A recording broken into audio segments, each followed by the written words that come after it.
What makes a great leader? Is it a title? Is it a corner office? Or is it something forged in the fires of adversity? Today, we're diving into one of the most powerful leadership stories ever told, the journey of Joseph from a pit to a palace. This isn't just an ancient tale, it's a timeless masterclass in management that every modern leader needs to hear. Our story begins not in a boardroom, but in a dark, lonely pit. Imagine this. You're young, full of potential, and suddenly, you're betrayed by the people you trust most. Your own brothers, jealous of your dreams, throw you into a pit, probably to harm you or for you to die. For Joseph, this was his ground zero. This is where leadership truly began.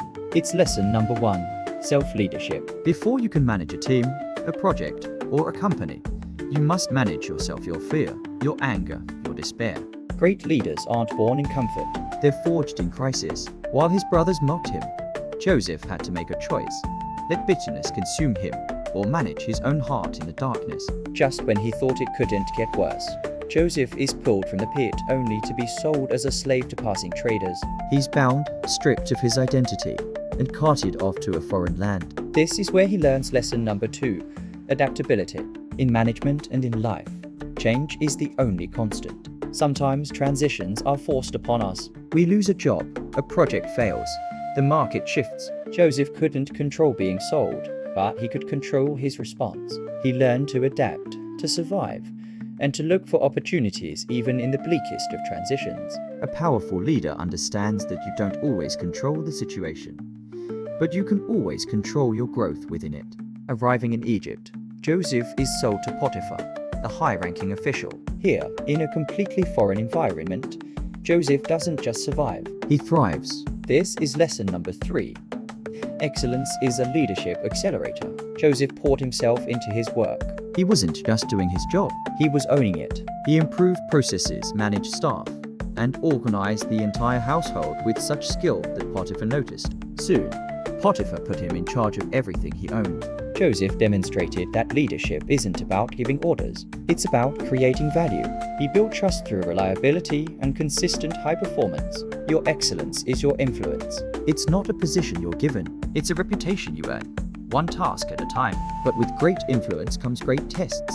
Joseph's integrity is put on trial when Potiphar's wife tries to seduce him. This is a critical moment and brings us to lesson number 4, ethical fortitude.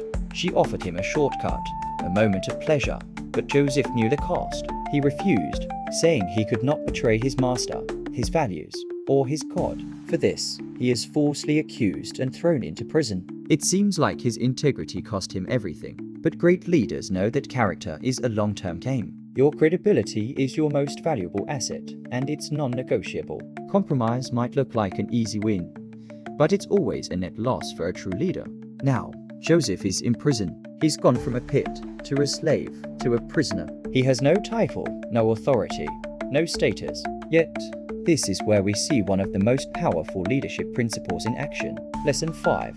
Influence without a title. Instead of wallowing in self-pity, Joseph starts serving. He helps other prisoners.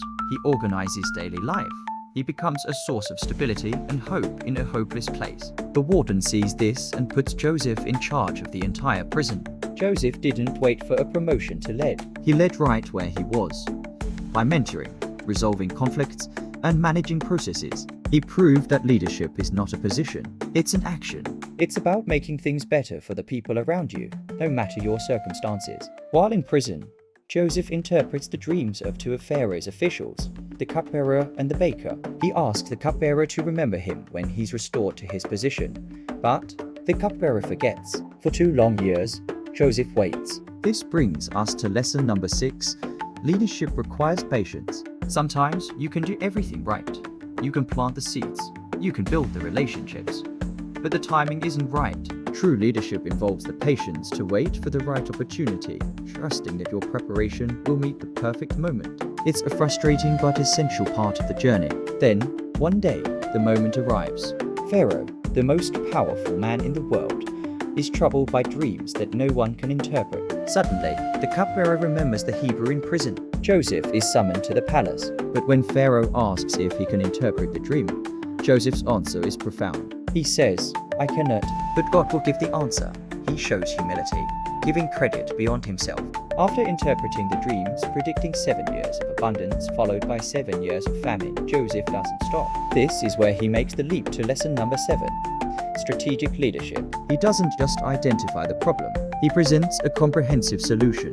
He outlines a national strategy, appoint a wise leader, implement a 20% grain tax during the good years, build storage facilities, and create a centralized system to manage the food reserve for the coming famine. He demonstrates data analysis, long-term planning, and crisis management all in one go. This is executive level thinking. Pharaoh is so impressed that he says, "Can we find anyone like this man? One in whom is the Spirit of God." In that moment, Joseph goes from prisoner to Prime Minister of Egypt, second in command of the entire nation. As Prime Minister, Joseph's leadership saves not only Egypt, but the surrounding nations from starvation. He oversees a massive logistical operation with vision and maturity. When his brothers, the very ones who sold him into slavery, come to him for food, he doesn't seek revenge. Instead, he sees the bigger purpose, famously saying, "You intended to harm me, but God intended it for good to accomplish what is now being done, the saving of many lives." His journey came full circle, driven by a purpose far greater than himself. So, let's recap Joseph's incredible leadership curriculum. The pit taught him emotional stability. Being sold as a slave taught him adaptability. Potiphar's house taught him excellence and competence. The temptation taught him integrity under pressure. The prison taught him to influence without a title, the essence of servant leadership. Pharaoh's palace taught him strategic thinking and large-scale problem solving. And his role as Prime Minister taught him that true leadership is ultimately about serving others and fulfilling a greater purpose. Joseph's story shows us that leadership isn't a position you simply step into. It is a person you must grow into. It's a journey from crisis to competence, from rejection to responsibility, from being a dreamer to becoming a deliverer. Thank you for watching. If this story inspired you, please like, subscribe, and share it with someone who needs to hear it. See you next time.